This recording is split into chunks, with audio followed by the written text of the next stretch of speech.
Hello everyone, I am Shraddha Tiwari and welcome back to my channel. Guys, हमने अपनी first video में cover किया था कि कैसे हमने लेटर्स के कॉम्बिनेशन से वर्ड बनाया था और कैसे वर्ड्स के कॉम्बिनेशन से सेंटेंस बनाया था। हमने अपने वीडियो में ये भी देखा था कि जो सेंटेंस होता है वो मेनली टू बॉडीज से मिलके बना होता है।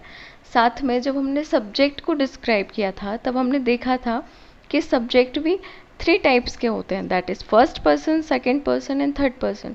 गाइस, ये जो सब्जेक्ट के मैंने आपको टाइप्स बताए थे ये बहुत इंपॉर्टेंट हैं, specially when you are going to competitive field. जब आप अपनी कंपटीशन लाइन में जाते हैं जहां आपको प्रिपरेशन करनी पड़ती है डिफरेंट एग्ज़ाम्स की, वहाँ पे जब इंग्लिश में एरर फाउंड आउट करने के लिए आती है तब ये सब्जेक्ट के टाइप्स आपको बहुत यूज़ होते हैं।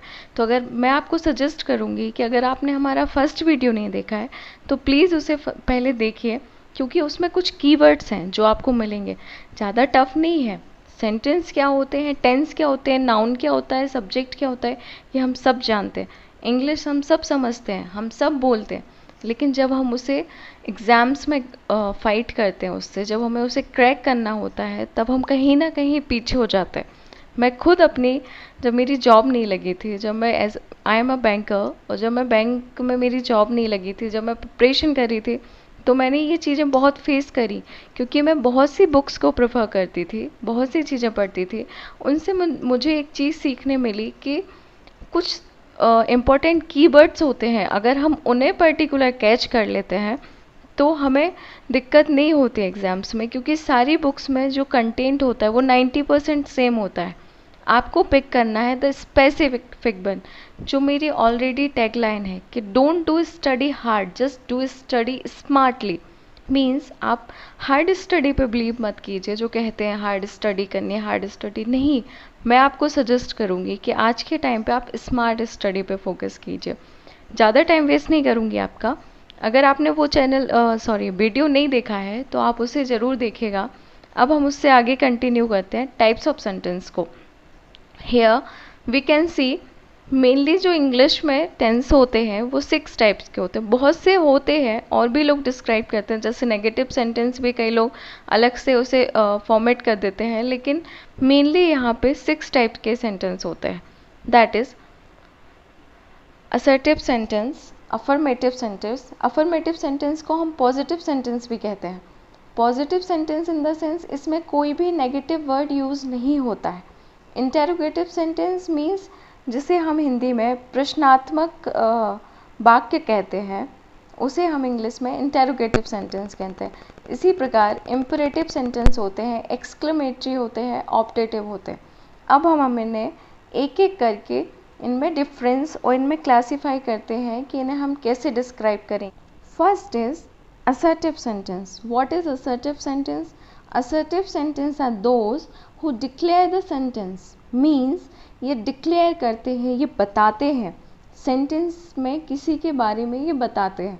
जैसे हम एग्जाम्पल में देख रहे हैं, I am a teacher, means मैं एक शिक्षक हूँ, मैं एक टीचर हूँ। तो ये मेरे बारे में बता रहा है कि मैं कौन हूँ, मैं एक टीचर हूँ। साथ में आप देख रहे हैं कि मैंने यहाँ पे लिखा हुआ है कि इसमें वर्ब नहीं होती है, लेकिन यहाँ पे एम मैंने लिखा हुआ है। फ्रेंड्स, यहाँ जो मैं वर्ब की बात कर रही हूँ कि इसमें वर्ब नहीं है, वो मैं मेनली मेन वर्ब की बात कर रही हूँ, और जो एम है ये हमारा हेल्पिंग वर्ब है। ये हम आगे पढ़ेंगे, इसके बाद मैं वर्ब स्टार्ट करूँगी जब, तब मैं आपको बताऊँगी कि जो वर्ब होती है वो टू कैटेगरी में डिवाइडेड होती है, 2 टाइप्स की वर्ब होती हैं। एक होती है हेल्पिंग वर्ब, दूसरी होती है मेन वर्ब। तो जो असर्टिव सेंटेंस होते हैं इनमें कभी भी जो मेन वर्ब होती है वो नहीं आती है, हेल्पिंग वर्ब इनमें रहती है, क्योंकि एक फॉर्मेशन सेंटेंस में जब हम फॉर्म करते हैं सेंटेंस को तब हमें हेल्पिंग वर्ब की ज़रूरत पड़ती है। तो यहाँ पे अब हम एग्जाम्पल देखते हैं असर्टिव सेंटेंस के। पहले हम ये देखते हैं असर्टिव सेंटेंस क्या करता है, इसमें आप नोट कर लीजिएगा, असर्टिव सेंटेंस में वर्ब कभी नहीं आएगी। मेन वर्ब जो रहेगी वो असर्टिव सेंटेंस में कभी भी नहीं आएगी, और जो असर्टिव सेंटेंस रहेगा उसे हम डिक्लेरेटिव सेंटेंस भी कह सकते हैं। मीन्स ये हमारे पार्ट को, ये हमारे सेंटेंस को डिक्लेयर करता है। जैसे I am a teacher means मैं एक शिक्षक हूँ, ये मुझे डिक्लेयर कर रहा है। ही इज़ अ डांसर मीन्स वो कौन है, वो डांसर है, ये यहाँ पे डिस्क्राइब कर रहा है, डिक्लेयर कर रहा है। Ramlal is an engineer, guys यहाँ पे ही इज़ अ डांसर और रामलाल इज़ एन इंजीनियर क्यों आया? ये जो आर्टिकल है, ये जो आर्टिकल है ए और एन, ये जब ये मैं आपको अपने नेक्स्ट वीडियो में जब आर्टिकल पढ़ाऊँगी तब मैं आपको बहुत अच्छे से बताऊँगी कि जो बॉबल साउंड होते हैं, जैसे डांसर, इसे मेनली हम डांसर पढ़ते हैं, तो जो डांसर होता है उसमें डा निकल रहा है, इसलिए यहाँ डांसर, हाँ डा निकल रहा है, इसलिए यहाँ पे ए आएगा। वहीं जो एन यूज़ हुआ है वो इंजीनियर के प्रोनाउंस पे डिपेंड करता है, मीन्स ये ई निकल रहा है जो कि एक वॉवल है, ये कॉन्सोनेंट है, इसलिए यहाँ पे एन आया है। अब हम अपना नेक्स्ट एग्जाम्पल देखते हैं। दे आर वर्कर मीन्स वो वर्कर हैं। Rohit Sharma is a batsman, Rohit Sharma कौन है? हमारा क्रिकेट टीम का बैट्समैन है। मीन्स यहाँ पे ये देखिए सारे सेंटेंस में डिक्लेयर कर रहा है कि मैं कौन हूँ, मैं टीचर हूँ। ही इज़ अ डांसर, वह डांसर है। Ramlal is an engineer, they are worker, Rohit Sharma is a batsman. आपने इन सारे एग्जाम्पल में एक चीज़ नोटिस करी होगी कि कहीं भी वर्ब का यूज नहीं हुआ है और ये सारे सेंटेंस डिक्लेरेटिव है, मीन्स डिक्लेयर हो रहा है यहाँ पे। Now move to our next type of affirmative sentence. Affirmative sentence क्या होते हैं? They also known as positive sentence, means इन्हें हम सकारात्मक शब्द या वाक्य ही कहते हैं, क्योंकि इनमें कभी भी नेगेटिव वर्ड्स जैसे नॉट, नेवर या नो यूज़ नहीं होता है। इनमें हमेशा सकारात्मक ही वाक्य आते हैं, इनमें कभी भी नकारात्मक शब्द का प्रयोग नहीं होता है। जैसे आई टीच, मैं पढ़ाती हूँ। ही इज़ लर्निंग, वो सीख रहा है। रामलाल इज़ हंग्री, रामलाल कैसे? भूखा है। दे आर रनिंग मीन्स वो दौड़ रहे हैं। रोहित शर्मा इज़ प्लेइंग, रोहित शर्मा क्या कर रहे हैं? खेल रहे हैं। इसमें कहीं भी आपको नकारात्मक या नेगेटिव वर्ड्स शो नहीं हुए हैं, मीन्स यहाँ पे कहीं भी नो, नेवर, नॉट वर्ड नहीं आएगा। अफर्मेटिव सेंटेंस की ये विशेषता होती है कि इसमें कभी भी नेगेटिव शब्द नहीं आता है।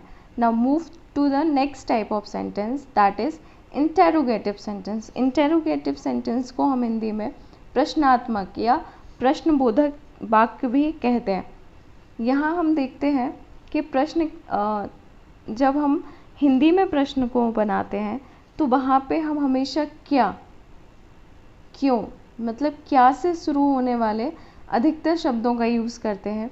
सिमिलरली जब इंग्लिश में हम उन्हें इंटेरोगेटिव सेंटेंस की फॉर्मेशन करते हैं तो यहाँ पे WH वर्ड यूज़ होता है या आगे हेल्पिंग वर्ब यूज़ होता है। मीन्स इंटेरोगेटिव सेंटेंस को हम 2 टाइप्स से क्रिएट कर सकते हैं, with the help of WH word और using helping verb in a starting. Means हम देखते हैं कि इंटेरोगेटिव सेंटेंस में हमेशा आगे WH वर्ड होगा या तो हेल्पिंग वर्ब होगा और पीछे हमेशा क्वेश्चन मार्क लगा होगा। और बाई चांस आपके एग्ज़ाम में, आपके प्रश्न में या जब आप एग्ज़ाम दे रहे हैं तो एग्ज़ामिनर ने आपसे ये सेंटेंस दिया है लेकिन यहाँ पे फुल स्टॉप लगा दिया है, तो यहाँ पे एरर क्या हो जाएगी? यहाँ पे आपको क्वेश्चन टैग लगाना पड़ेगा, यहाँ पे आपको क्वेश्चन मार्क लगाना पड़ेगा। जैसे हम एग्जाम्पल देखते हैं, व्हाट आर यू डूइंग, आप क्या कर रहे हैं। यहाँ पे हम आपसे पूछ रहे हैं कि आप क्या कर रहे हो, तुम क्या कर रहे हो। सिमिलरली हम दूसरा एग्जाम्पल देखते हैं जो WH वर्ड से ना बन के हेल्पिंग वर्ब की हेल्प से बना हुआ है। आर यू लर्निंग, क्या तुम लर्न कर रहे हो, क्या तुम पढ़ रहे हो, कुछ सीख रहे हो। Similarly we can see who is he, वह कौन है। यहाँ हम पूछ रहे हैं कि वह कौन है। नेक्स्ट एग्जाम्पल में हम देख रहे हैं ही इज़ ही रामलाल, क्या वह रामलाल है। Now move to the next example, where are they going, वो कहाँ जा रहे हैं। Now we can see similarly with the help of helping verb, are they going, क्या वो जा रहे हैं। आप डिफरेंस देख रहे हैं, हमारे जो क्वेश्चन वर्ड्स हैं मीन्स हेल्पिंग वर्ब है, और जो हमारा WH है वर्ड है वही बदल रहा है, सेंटेंस ऑलमोस्ट वही है, लेकिन उनमें मीनिंग कितना चेंज हो रहा है। व्हाट आर यू डूइंग, आप क्या कर रहे हैं। आर यू लर्निंग, क्या आप सीख रहे हैं। हु इज़ ही, वह कौन है। ही इज़ ही रामलाल, वह रामलाल है। वेयर आर दे गोइंग, वो कहाँ जा रहे हैं। और आर दे गोइंग, क्या वो जा रहे हैं। लेकिन आप एक चीज़ नोटिस करेंगे, जो WH वर्ड होते हैं उनमें हमेशा आपको आंसर करना पड़ेगा विथ वर्ड्स, विथ एक सेंटेंस आपको यूज़ करना पड़ेगा उसे आंसर करते टाइम। मीन्स जैसे हम इसे देखते हैं, व्हाट आर यू डूइंग, आप क्या कर रहे हो। आपको बताना पड़ेगा कि I am doing this, I am doing my homework, I am doing cooking, कुछ भी आप बता सकते हैं। लेकिन जब आप हेल्पिंग वर्ब से स्टार्ट होने वाले क्वेश्चंस को देखते हैं या सेंटेंस को देखते हैं, तो यहाँ पे आपको हमेशा आंसर येस नो फॉर्मेट में मिल जाएगा। मीन्स आर यू लर्निंग, क्या आप पढ़ रहे हैं। मैं आपसे पूछ रही हूँ कि आप सीख रहे हैं, तो आप बता सकते हैं येस आई एम लर्निंग और no I am not learning.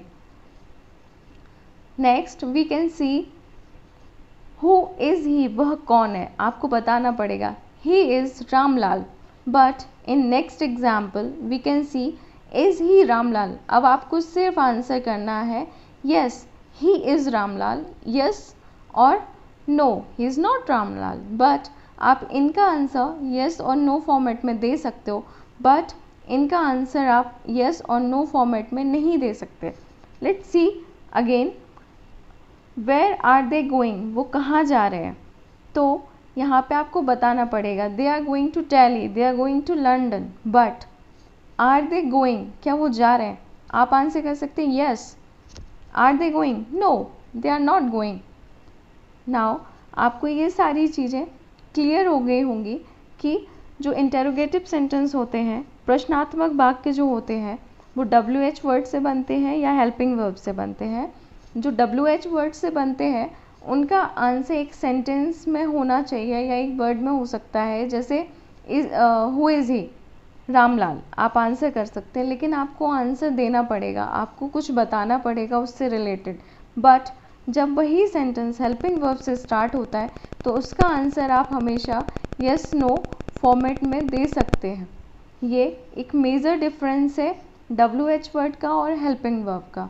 Now move to the next type of sentence, that is imperative sentence. Imperative sentence क्या होते हैं, जब आप किसी को ऑर्डर देते हैं, किसी से रिक्वेस्ट करते हैं, तो उसको हम इम्परेटिव सेंटेंस कहते हैं। मीन्स इसका जो सेंस होता है, इसका जो मीनिंग निकलता है, वो या तो आपको ऑर्डर देगा या आपसे रिक्वेस्ट करेगा। ये हमेशा वर्ब से स्टार्ट होते हैं, हमेशा इनकी स्टार्टिंग में मेन वर्ब आपको दिखाई देगी। अब इसमें कोई सब्जेक्ट दिखाई नहीं देगा। मीन्स ये जब आप एग्जाम्पल इनके देखेंगे या इनका कोई सेंटेंस देखेंगे, इनका वाक्य देखेंगे, तो इसमें आपको कोई सब्जेक्ट नहीं दिखेगा। शट द डोर, इसमें आपको कोई सब्जेक्ट नहीं है। मैंने आपसे पहले भी कहा है कि अगर आपने हमारा फर्स्ट वीडियो नहीं देखा है तो आप उसे ज़रूर देखिए, आपको ये चीज़ बहुत अच्छे से क्लियर हो जाएगी कि इसमें सब्जेक्ट आपको किसी भी टाइप के सेंटेंस में, जो इम्परेटिव सेंटेंस है उसमें किसी भी टाइप के सेंटेंस में आपको सब्जेक्ट नहीं मिलेगा। क्यों?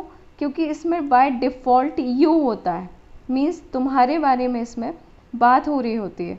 जैसे हम देखें यहाँ पे कि shut the door, if you are standing in front of me, अगर आप मेरे सामने खड़े हो और मैं आपसे कह रही हूँ शट द डोर, इसका सीधा सीधा मतलब है कि मैं तुमसे ये बात कर रही हूँ।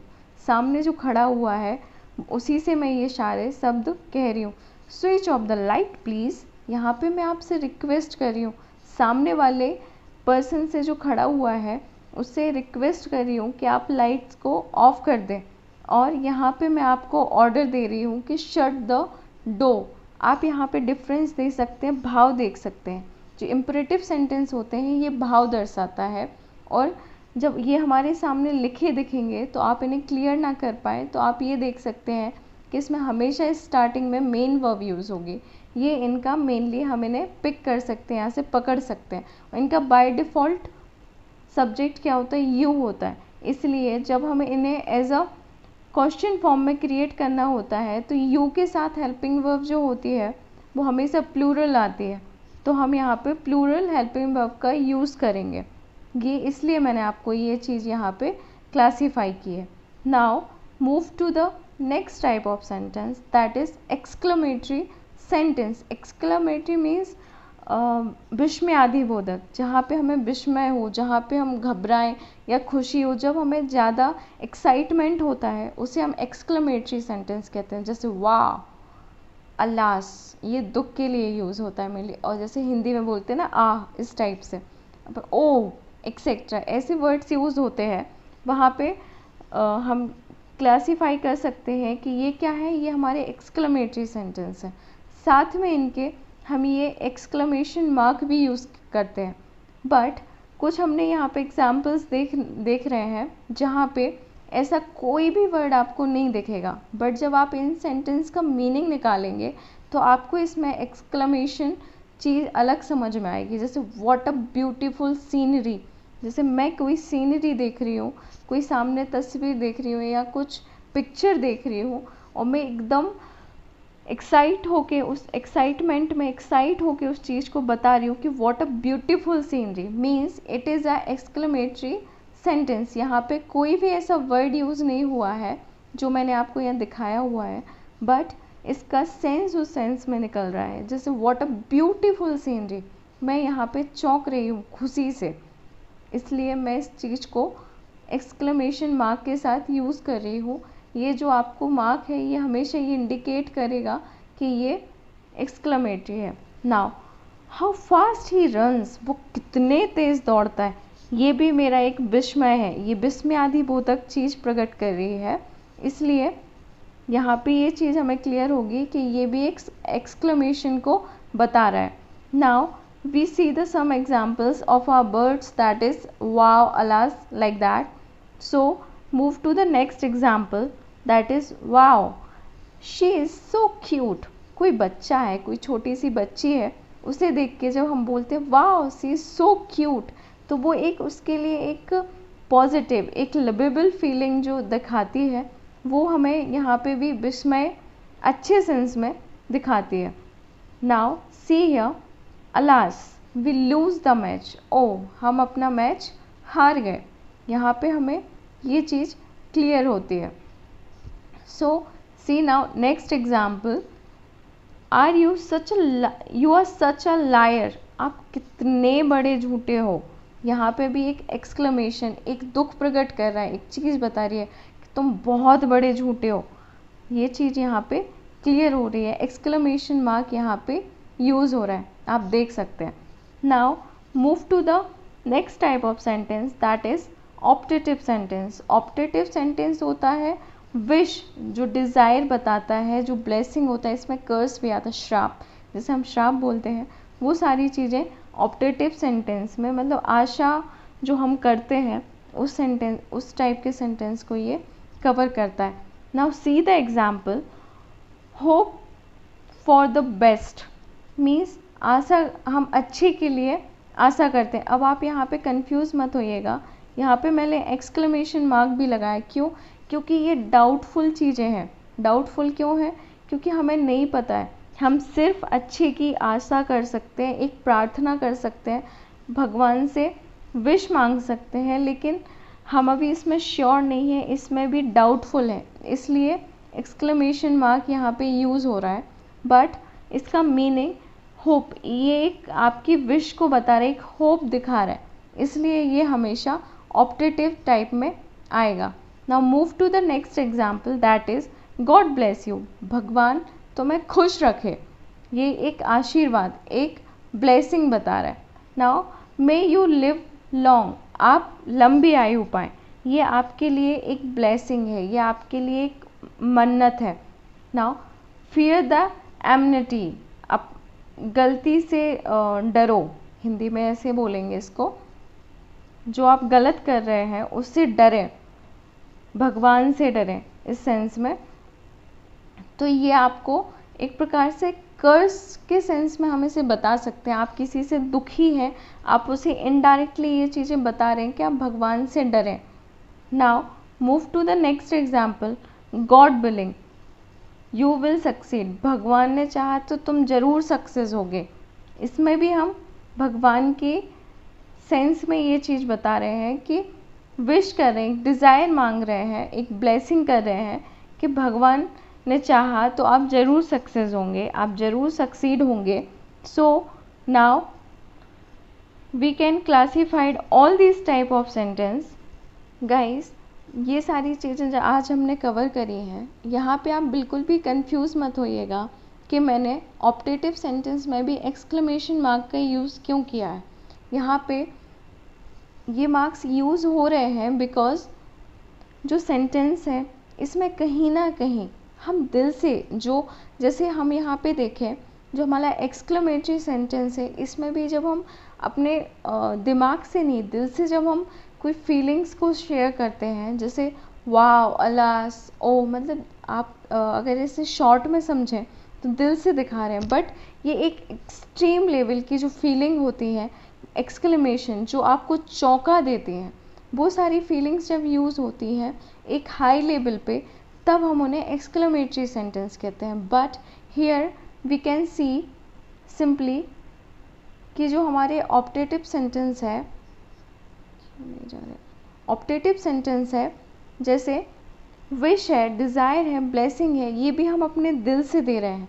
इनमें हल्की सी फीलिंग्स हैं, लेकिन उतना ज़्यादा हाइपर चीज़ ये इंडिकेट नहीं कर रहा है। कर्ष है इसमें जो दुखी होकर आप दे रहे हैं, लेकिन साउथ इंडियन जो मूवीज़ होती हैं उसमें जैसे वो चीखने चिल्लाने लगते हैं, ऐसे तो हम नहीं करते ना।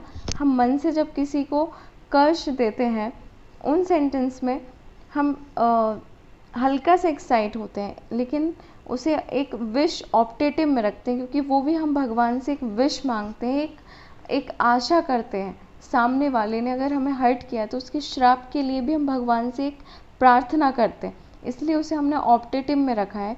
और ये सारी चीज़ें हम जब हार्ट से एक फीलिंग को इंडिकेट करती हैं, इसलिए इसमें भी एक्सक्लेमेशन मार्क है। इसलिए आप बिल्कुल भी कंफ्यूज मत होइएगा इन मार्क्स को देख के कि ये ऑप्टेटिव में एक्सक्लेमेशन क्यों आ गया। यहाँ पे हम अच्छे से ये समझ सकते हैं कि जो हमारा एक्सक्लेमेटरी सेंटेंस था, ये बहुत हाई लेवल की फीलिंग शो करता था। बस व्हाट अ ब्यूटीफुल सीनरी, यहाँ पे एकदम एक्साइटमेंट जब आता है, एक्साइटेड होके जब हम कोई सेंटेंस बोलते हैं, एक अच्छी सीनरी देख लें, एक अच्छा चित्र देख लें, एक अच्छा नज़ारा देख लें, तो हमारे मुंह से एकदम से निकलता है कि व्हाट अ ब्यूटीफुल सीनरी, ये चीज़ बता रही है। How fast he runs, means वो कितना तेज़ दौड़ रहा है।